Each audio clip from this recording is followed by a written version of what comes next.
Good day, everyone. Let me start with this question. If Dr. Rizal were alive today, would he still recognize the country he once died for? We see his face on coins, his name on schools, his monuments standing tall in our cities. But have we truly lived by what he stood for?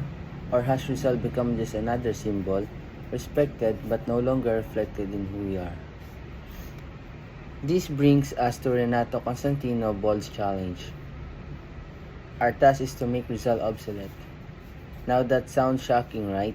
How can we possibly make our national hero obsolete? But Constantino didn't mean that we should erase or forget Rizal. He meant something deeper, that Rizal must not remain a statue of the past, but a spark that inspired us to go further than he ever did. Rizal was a hero of his time, a man who fought ignorance with education, injustice with reason, and tyranny with the power of words. He awakened the Filipino mind when the country was asleep under Spanish rule. But the truth is, time have changed. We are no longer fighting colonizers with guns or friars with power. Today, our battles are different: corruption, poverty, misinformation, and the loss of our sense of nationhood. Rizal fought darkness of his century. Now, we face the darkness of our own. So when Constantino said we must make Rizal obsolete, he, he meant that we should surpass him. We honor Rizal by not repeating his words, but by continuing his mission. To make him obsolete is to make his dream fulfilled, to reach a point where our society no longer needs a hero because every Filipino is already living the heroism he once showed.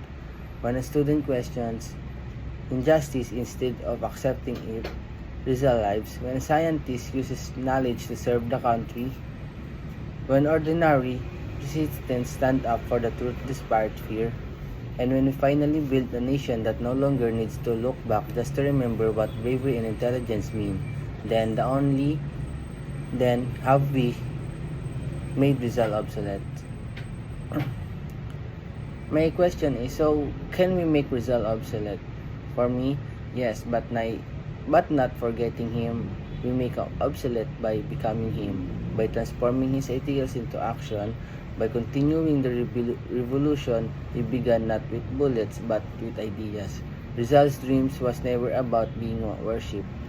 It was about awakening a nation that could think for itself, a nation that can stand on its own feet and lead to its own future. So today, let us not just memorize his quotes or visit his monuments. Let us live by his values, love for truth, for learning, and for the Filipino people.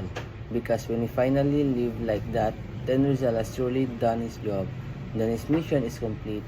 And that is how we make Rizal obsolete. Thank you.